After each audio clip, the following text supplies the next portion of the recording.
Have you ever suffered from something once, and then suffered again because of your own thoughts? This is the story of a man who learned the ancient truth.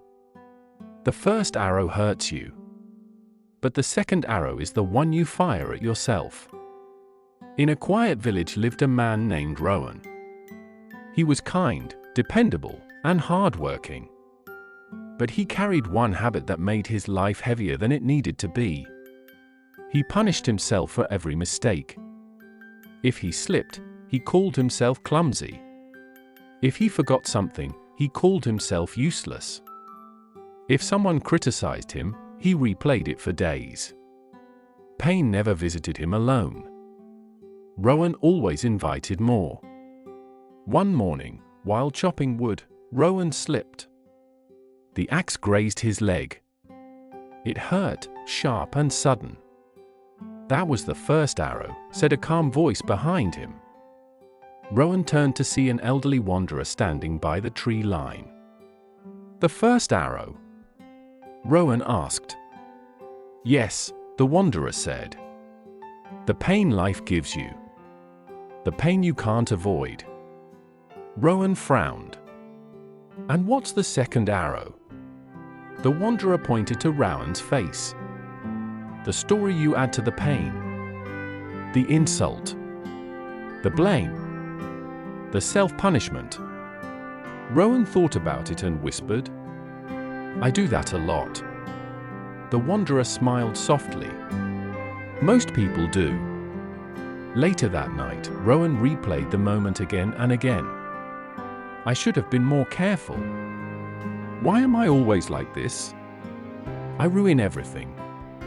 Each sentence stabbed deeper than the injury itself.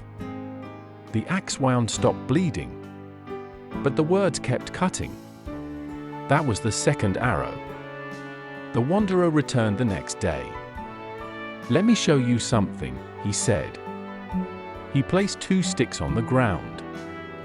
"This one is pain," he tapped the first. "And this one is your reaction." He snapped the second stick easily. "Which one hurts more?" he asked. Rowan swallowed. "The second." The wanderer nodded. "You cannot stop the first arrow. Life will always bring pain. But the second arrow, you choose whether to fire it." Over the next days, Rowan watched his mind. When something went wrong, he paused. Instead of saying, "I'm stupid," he tried saying, "That was the first arrow. No second arrow."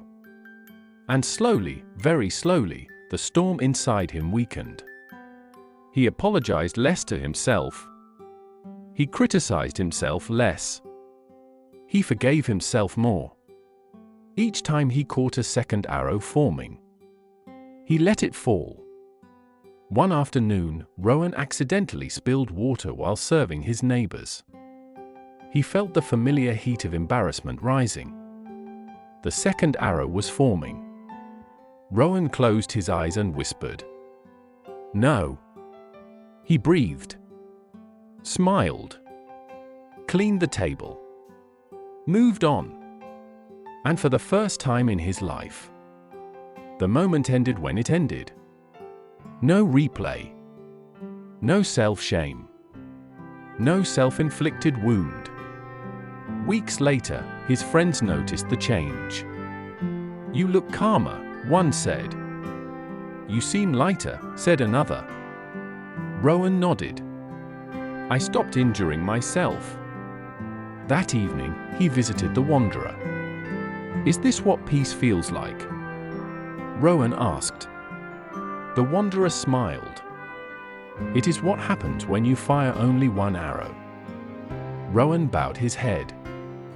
"Thank you for everything." The wanderer replied, "I only showed you the arrows.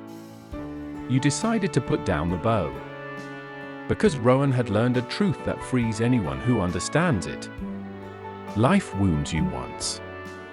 Your mind wounds you again. And freedom begins the moment you refuse to fire the second arrow.